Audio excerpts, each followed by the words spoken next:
The shuttle crashed through the final storm wall and Marcus saw Dome 7 ahead. His heart sank. The damage was worse than he imagined. Much worse.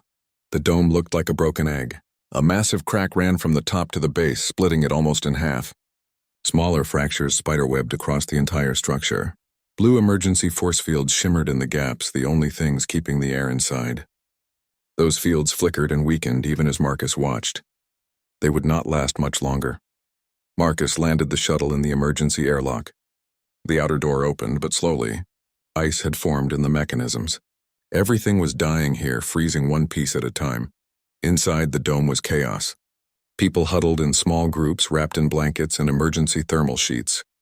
But Marcus noticed something wrong immediately. The groups were separated by species.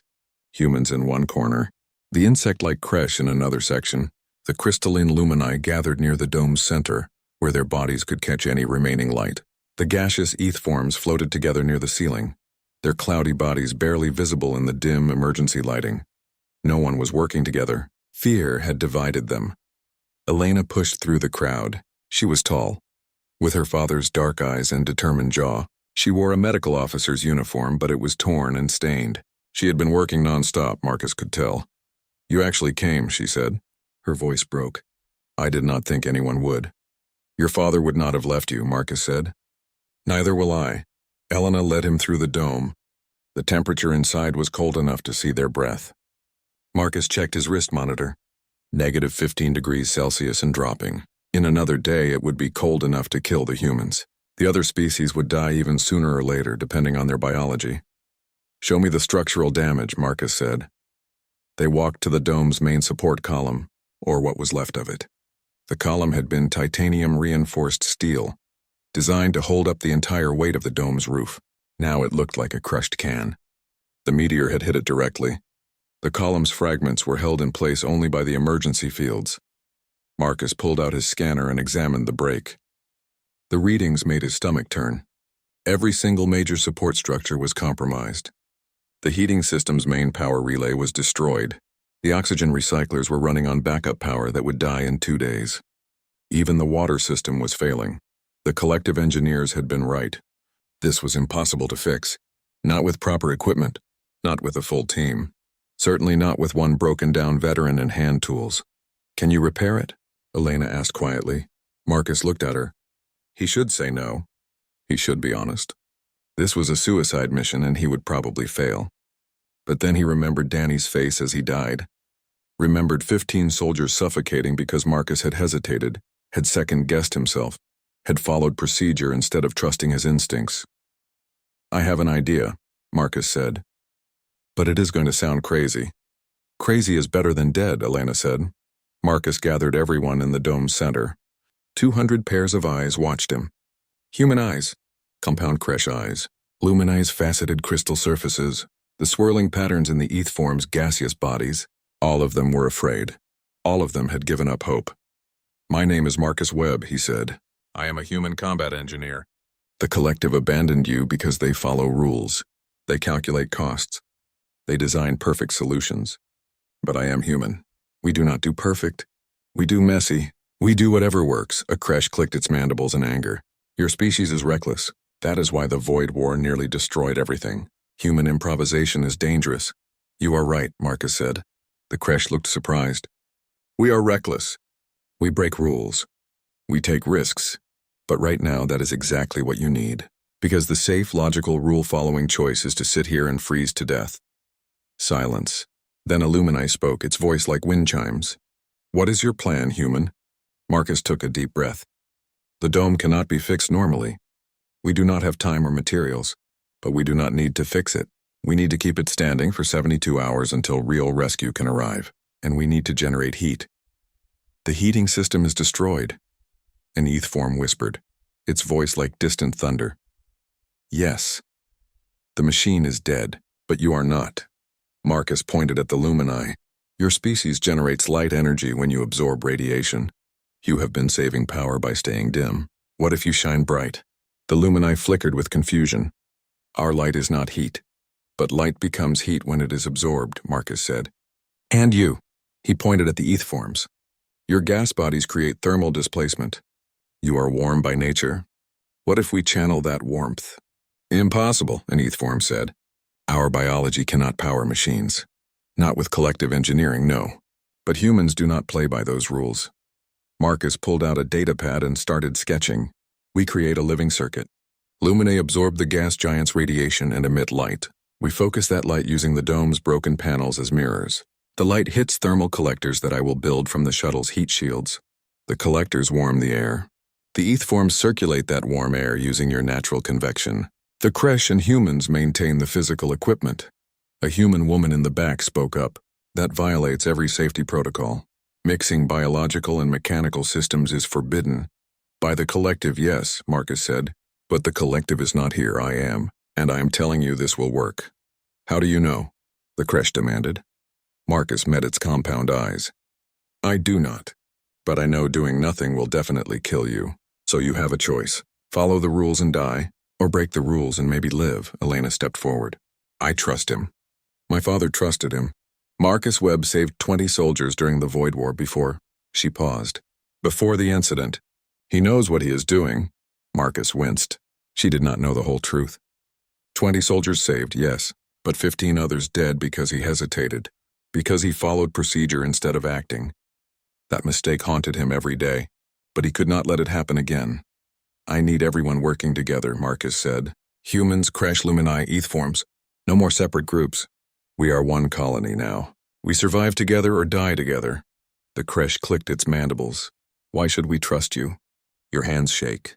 You smell of alcohol. You are broken. Marcus looked at his trembling hands. Yes, I am broken, but broken things can still work. Sometimes broken things work better because they had to learn how to keep going. Slowly, a young Luminae drifted forward. Its crystalline body caught the dim light.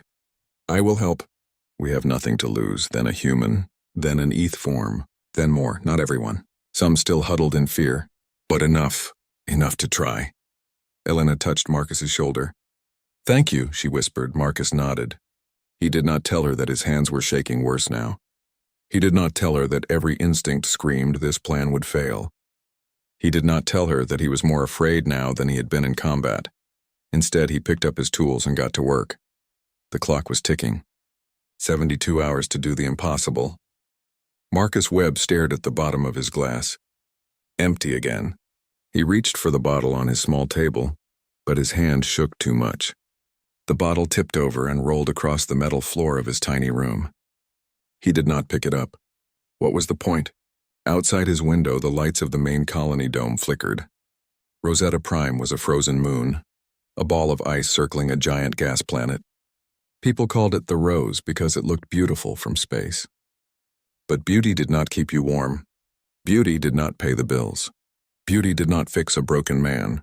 Marcus was 40 years old, but he felt like 80. Once he had been a combat engineer in the Terran Defense Corps. He had built bridges under enemy fire. He had repaired ships while space tried to kill him.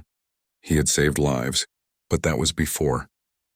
Before the Void War, before the incident, before his hands started shaking and the nightmares came every night. Now he worked in waste recycling. He sorted garbage. Alien supervisors watched him with their many eyes, clicking their mandibles in disapproval. They thought he was worthless. Maybe they were right. His small radio crackled. Marcus ignored it. It was probably another work shift starting. He was already late. They would dock his pay again. He did not care. The radio crackled again, louder this time. Then a voice cut through the static. A human voice, young and desperate. This is Biodome 7. We need help. The dome is broken. We are freezing. 200 people trapped. Collective says no rescue. Please, anyone. We have 72 hours before life support fails completely. This is Elena Voss, medical officer. If anyone can hear this, we need help. Marcus sat up straight.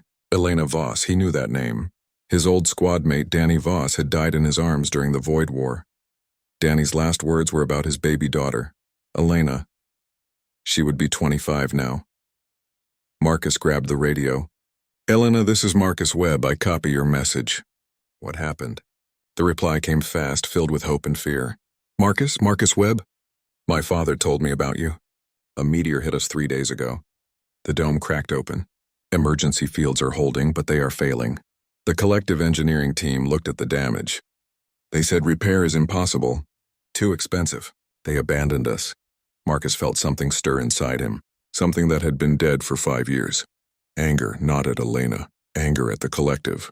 The aliens who ran this colony with their perfect logic and cold calculations. 200 lives were not worth the cost of a rescue. That was their math. How bad is the structural damage? Marcus asked. His mind was already working, thinking like an engineer again. The main support columns are shattered. Heating system is offline. Temperature drops 2 degrees every hour. We have different species here. Humans crash luminae eth forms. Everyone is scared. We are rationing heat and oxygen. Marcus knew Dome 7. It was the smallest dome built 20 years ago on the far side of Rosetta Prime. Remote. Hard to reach. The collective had probably written it off the moment the meteor hit. I am coming, Marcus said. You? Alone? Marcus, the collective denied all rescue requests. The storms between here and the main dome are deadly, and even if you get here, how can one person fix this? I do not know yet, Marcus said. But your father saved my life once. I owe him. I owe you. I will be there. He turned off the radio before she could argue. His hands were still shaking, but now it was different. Not fear, something else. Purpose, maybe. He had not felt that in a long time. Marcus stood and looked around his small room. He had nothing worth keeping. His old engineering tools were in a locker at the spaceport. His Terran Defense Corps jacket hung in the closet covered in dust. He put it on. It smelled like old memories. Getting to the spaceport was easy. Security did not watch a garbage worker closely. Getting into the maintenance bay was harder, but Marcus still remembered override codes from his military days. Some things you never forget. He found a small maintenance shuttle. It was old, designed for quick repairs on the dome's exterior. Not meant for long journeys through Rosetta Prime's killer storms, but it would have to work. Marcus loaded tools into the shuttle. Welding equipment, sealant, backup power cells. He grabbed everything he could carry. He had no plan yet, just determination and old instincts. The shuttle bay computer flagged his launch request. An alien voice came through the speaker, cold and mechanical. Marcus Webb, you are not authorized for shuttle use. Return to your quarters. Biodome 7 rescue is economically unfeasible. Do not violate collective protocol. I quit, Marcus said. He hit the launch button. Alarms blared. Red lights flashed. Marcus did not care. The shuttle shot out of the bay and into the frozen darkness of Rosetta Prime. Behind him, security was probably mobilizing. They would try to stop him, bring him back.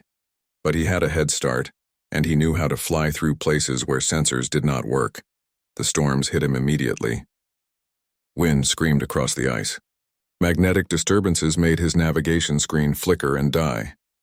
The collective's fancy equipment could not handle Rosetta Prime's chaos. But Marcus did not need computers. He had flown through worse during the war. He used his gut, his instincts, his human ability to feel his way through the dark. Dome 7 was 70 kilometers away. In good weather, a 20-minute flight. In this storm, maybe 2 hours. If he survived. Marcus gripped the controls tighter. His hands shook, but he held on. Somewhere ahead, 200 people were freezing to death. Elena was counting on him.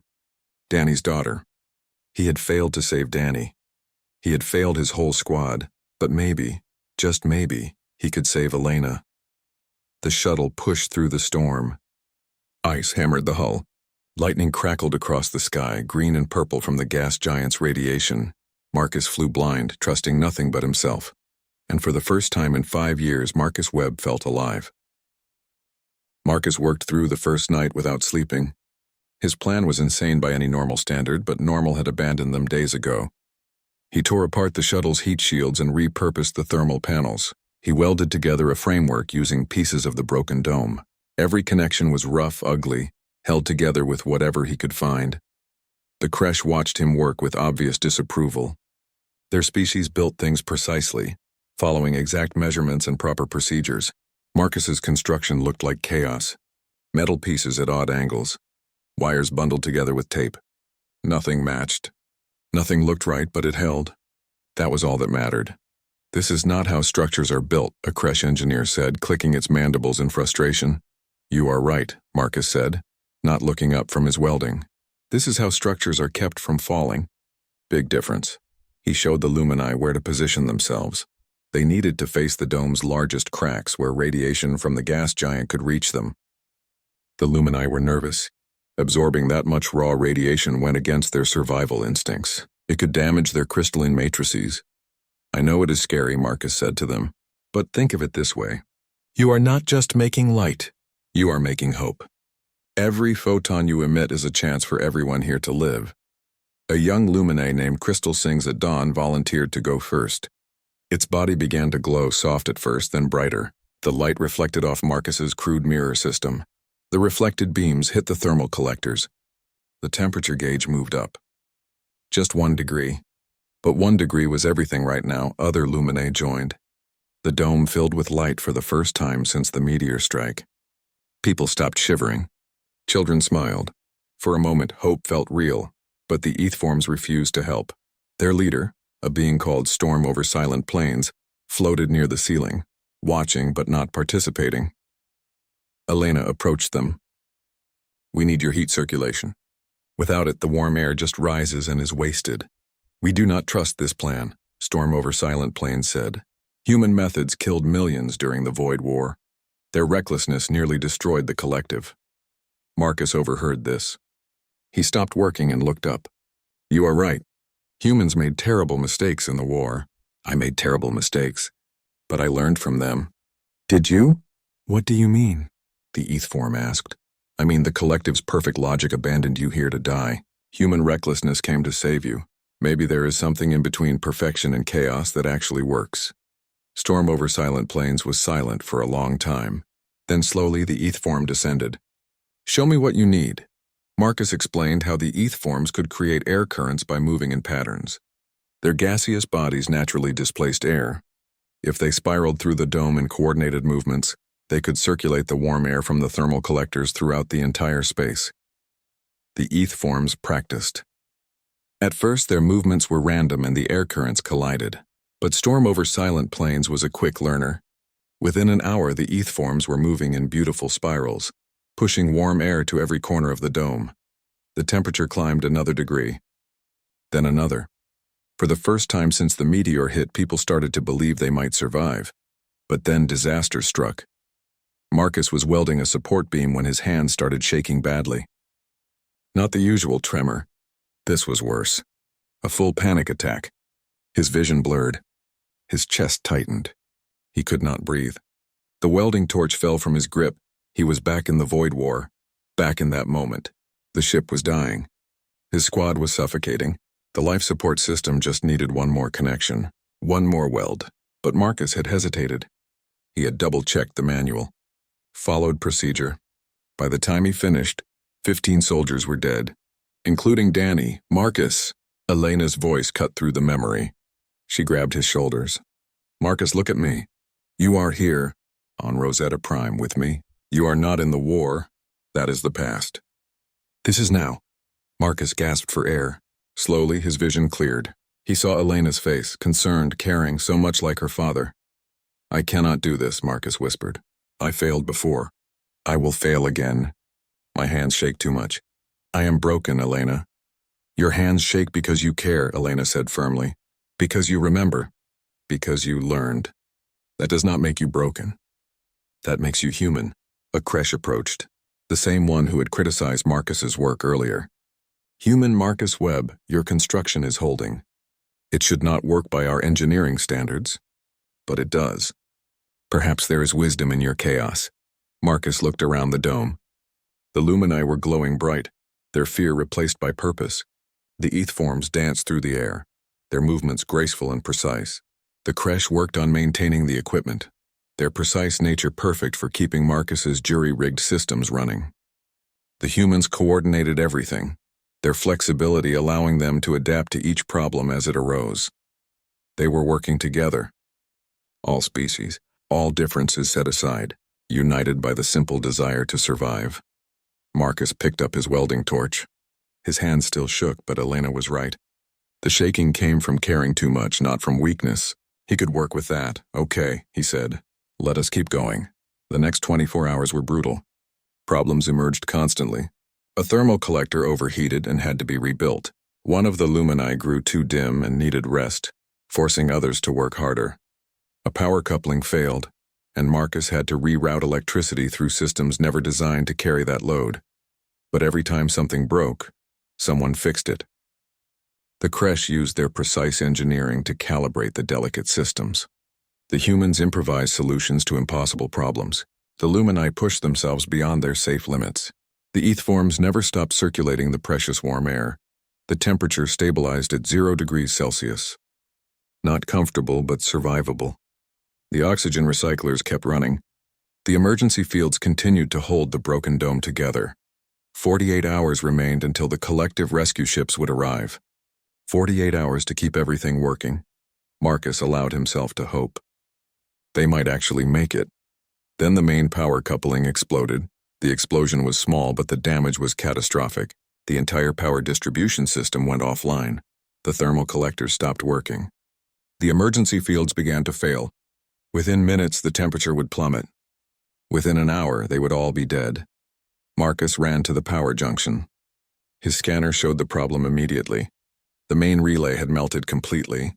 To restore power, someone would have to physically hold 2 live conduits together while the system rebooted. The current flowing through those conduits was massive, lethal to any species. Elena reached the junction at the same time. She saw the readings. Her face went pale. No, there has to be another way. There is not, Marcus said quietly. He was already calculating. The creche would burn instantly, their chitin unable to handle the current. The Lumini would shatter. The ETH forms would disperse and die. Humans would die too. The current would stop their hearts. But human hearts could restart. Sometimes if they were lucky. Marcus began connecting emergency cables to the conduits. Tell everyone to stay warm. Keep the Lumini glowing as long as possible. When power comes back, get the system running immediately. Marcus, what are you doing? Elena's voice shook. What I should have done 5 years ago, Marcus said, trusting myself instead of the rules. He gripped both conduits.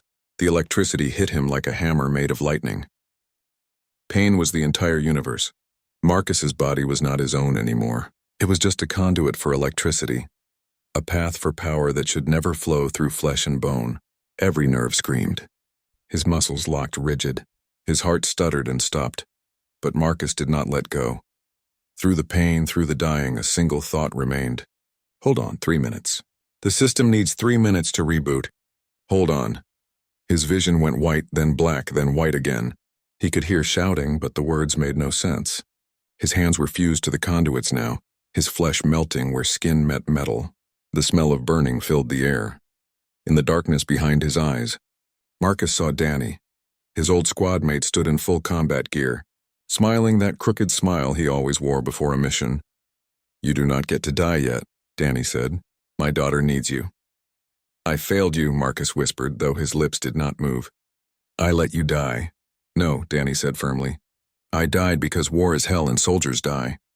You lived because someone had to carry the story forward. Someone had to learn from the mistakes. You think I am angry? I am proud. You came back. You are saving my Elena. You are saving everyone. I am broken, Marcus said. Danny laughed. We are all broken, brother. That is what makes us strong. Metal that never bends shatters. Metal that bends survives. You bent, you did not shatter. Now stop talking to ghosts and get back there. Your job is not done. The vision faded. Marcus became aware of hands on him. Elena's hands. She was crying and screaming his name. Others were there too. Storm over silent plains hovered close. The ETH form's gaseous body wrapped around Marcus like a cocoon.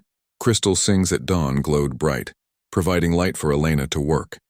A creche had detached the conduits. The power coupling was active now, humming with restored energy. The 3 minutes were over. The system had rebooted. Marcus had held on long enough, but his heart was not beating. Clear, Elena shouted. She pressed a medical defibrillator to Marcus's chest. The device charged with a high-pitched whine. Clear. The shock jolted through Marcus's body, nothing. His heart remained still. Again. Elena hit the button. Another shock. Still nothing. Storm over silent plains spoke softly. He is gone, young healer. His sacrifice gave us power, but the cost, no. Elena pressed her hands to Marcus's chest and began compressions. I will not lose him. Not like I lost my father. Not when he came all this way. A creche joined her, its hard limbs providing precisely timed compressions while Elena gave rescue breaths. The two worked in perfect synchronization. Human desperation and Kresh precision combining into something greater than either alone. 30 compressions. 2 breaths. 30 compressions. 2 breaths. Crystal Sings at Dawn began to sing.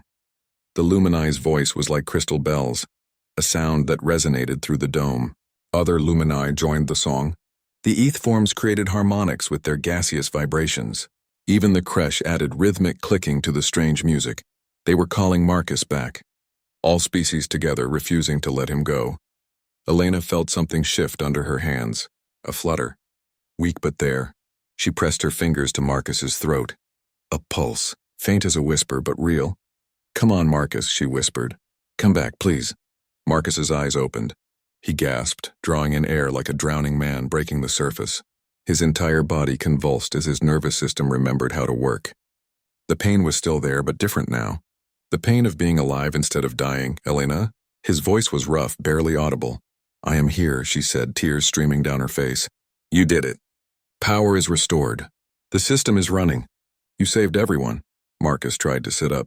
His body refused. His hands were bandaged, the burns severe. His chest ached where his heart had stopped and started. But he was alive. Somehow impossibly alive. "How long?" he asked. 4 minutes without a heartbeat. The Kresh medic said. "Your species' resilience is remarkable. Illogical, but remarkable." Storm over silent plains drifted closer. "You were right, human Marcus Webb. There is wisdom in your recklessness. You knew your species could survive what would kill us. You calculated odds we did not understand." Marcus shook his head weakly. "I did not calculate anything. I just knew someone had to do it, and I was the most expendable." "No," Crystal Sings at Dawn chimed. "You are the least expendable. You are the one who brought us together, showed us how to work as one colony instead of separate species." Elena helped Marcus to a sitting position. Around them, the dome was transforming. The temperature was rising steadily. The emergency fields had stabilized. The thermal collectors hummed with restored power. The jury-rigged systems that should never have worked were running smoothly. But more than that, the colonists had changed. Humans worked alongside Kresh, learning their precise methods. Lumini taught humans how to see patterns in light and energy. Eth forms and Kresh collaborated on air circulation efficiency. The barriers between species had broken down. The broken dome had forced them to let go of old prejudices. Survival did not care about species. Cold did not discriminate. Fear did not ask what planet you came from, and hope, it turned out, was universal. "How much time until rescue?" Marcus asked. Elena checked her display. 36 hours. "We are halfway there," Marcus nodded. 36 hours. They could make it. The power was stable. The temperature was rising. The systems were holding. Against all odds, against all logic, the impossible plan was working. "There is something you should know," Elena said softly. She pulled up a communication log. "The collective has been monitoring us. They received our status updates. They know what you did." Marcus felt a chill that had nothing to do with the dome's temperature. "I stole a shuttle. I violated protocols. I probably destroyed half the safety regulations in the book." "Yes," Elena said, and she smiled. "You also saved 200 lives. The collective council wants to speak with you. Not to arrest you. To learn from you." A human colonist approached, a young woman who had been one of the first to volunteer. "Marcus, we want to call this the Dome 7 Doctrine. A new way of thinking. Rules are important, but survival is more important. Logic is good, but sometimes you need chaos too. Chaos with purpose." Crystal Sings at Dawn added. "Controlled recklessness," Storm over Silent Plains said. "Humanity's gift." The Kresh medic clicked. Marcus looked at his burned hands. They would heal, but the scars would remain forever. Physical reminders of this moment. He thought about his other scars, the invisible ones from the Void War. Those had been marks of failure.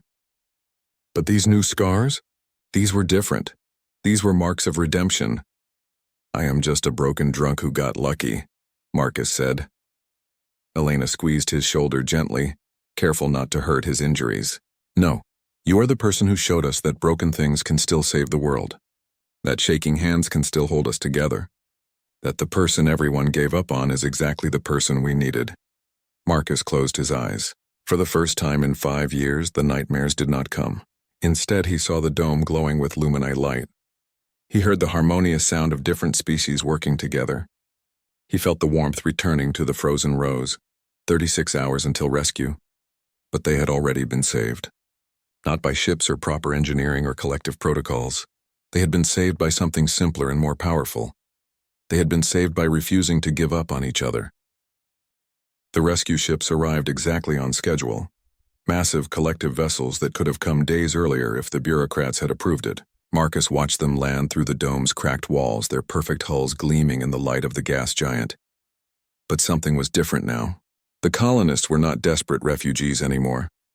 They stood together, all species mixed, waiting calmly.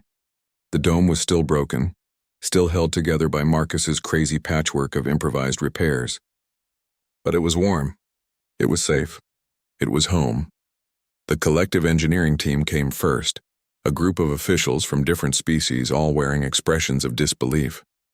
Their leader, a tall crystalline being called Authority Speaks with Clarity, examined the dome's structure with scanning equipment. "This is impossible," Authority Speaks with Clarity said, its voice like breaking glass. "These repairs violate 47 structural protocols. The power distribution ignores basic safety standards. The biological integration with mechanical systems breaks every collective guideline." "And yet it works," Marcus said. He was still weak from his electrocution, his hands bandaged, but he could stand now. Elena stayed close to him, ready to help if he needed it. Authority Speaks with Clarity turned its scanning equipment on Marcus. "You are Marcus Webb, the human who stole a shuttle, who disobeyed direct orders, who performed unauthorized repairs." "Yes," Marcus said simply. He did not apologize. He was done apologizing for being human. "The Collective Council has reviewed your actions." Authority Speaks with Clarity paused.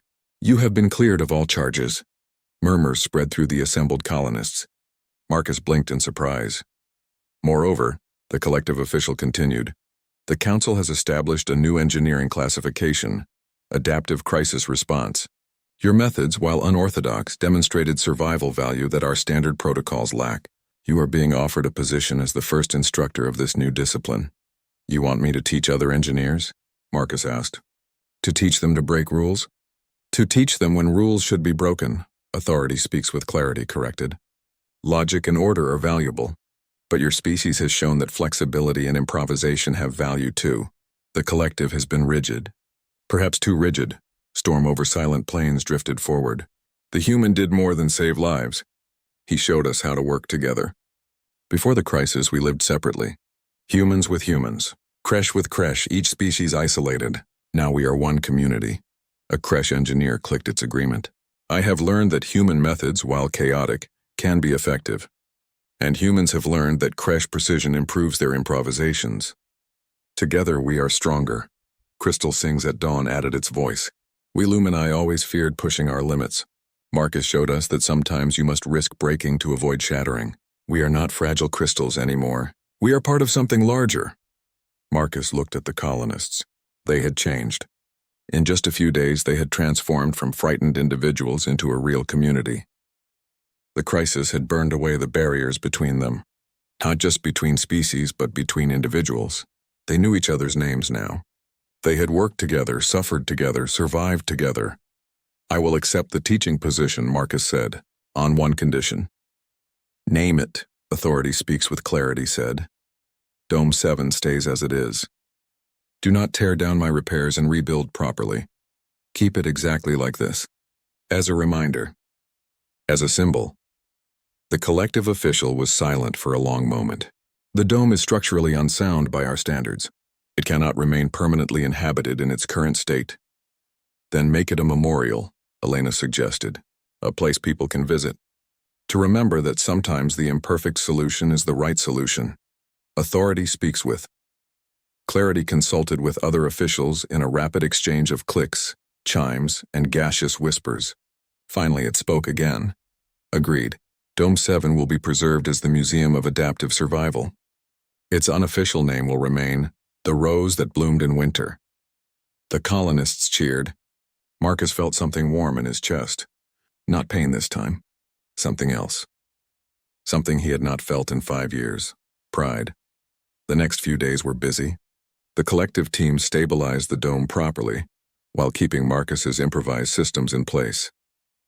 They evacuated the colonists to temporary housing in the main dome. Medical teams treated injuries and cold damage. Everything returned to normal, but normal had changed. Marcus stood in the main dome's administration office.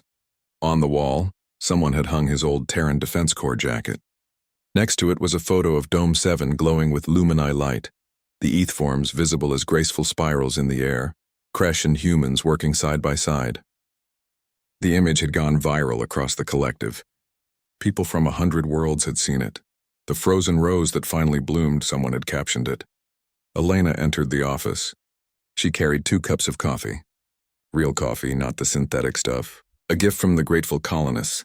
Your first class starts next week, she said, handing him a cup. 15 students. 5 species. All of them want to learn the human way. Marcus sipped the coffee. It was good. Hot and strong. I do not know if I can teach this. I just did what felt right. That is exactly what you will teach them, Elena said. To trust their instincts. To work together. To understand that being broken does not mean being useless. Marcus looked at his hands. The bandages were off now, revealing pink scar tissue. His hands still shook, but less than before. The tremor was part of him, a reminder of everything he had survived. He was learning to accept it. Your father would be proud of you, Marcus said. You saved my life on that dome. You kept everyone calm. You never gave up. He would be proud of you too, Elena replied. You came when no one else would. You did what everyone said was impossible. You finally forgave yourself. Marcus thought about that. Had he forgiven himself? The nightmares were less frequent now. The guilt was still there, but quieter. He would never forget the 15 soldiers who died in the Void War. But he could balance that memory now with the 200 people he had saved. I am still broken, Marcus said. We are all broken in some way, Elena said. That is what makes us real. Perfect things shatter when tested. Broken things that healed, those are strong. Those last. Through the window, Marcus could see Rosetta Prime's frozen surface. The gas giant hung in the sky, beautiful and deadly. And there on the horizon was Dome 7. Even from this distance, he could see the glow. The colonists had painted the exterior with bioluminescent algae that Marcus had helped engineer. Patterns of light that spiraled across the dome's surface, visible from orbit. A rose blooming in the ice. A symbol of hope. A reminder that sometimes the coldest places hold the warmest hearts. Marcus's communicator buzzed. A message from the Collective Council. They wanted him to travel to other colonies, to share his methods, to help develop the new adaptive crisis response protocols. There was so much work to do, so many engineers to train, so many rigid systems that needed a little human chaos. For the first time in 5 years, Marcus Webb had a future. Not a perfect future, not an easy one, but a future worth living. He took another sip of coffee and smiled. When do we start? He asked. Elena smiled back. Right now. There is a new colony on the edge of the collective. They have some engineering problems. Standard methods are not working. They asked specifically for you. Then let us go show them, Marcus said. That sometimes the best solutions come from the most broken people. They walked out together, into the bright light of a new day. Behind them through the window, Dome 7 continued to glow. The frozen rose, the impossible structure that should never have survived. The symbol of everything humanity could be when they stopped following rules and started following their hearts. The dome stood there, broken and beautiful, a testament to the simple truth that Marcus had learned. Touch would not burn when hands held each other up. Cold could not freeze what burned with stubborn hope. And broken things, when put together with care and courage, could become stronger than anything built to be perfect. The rose had bloomed, and it would bloom forever.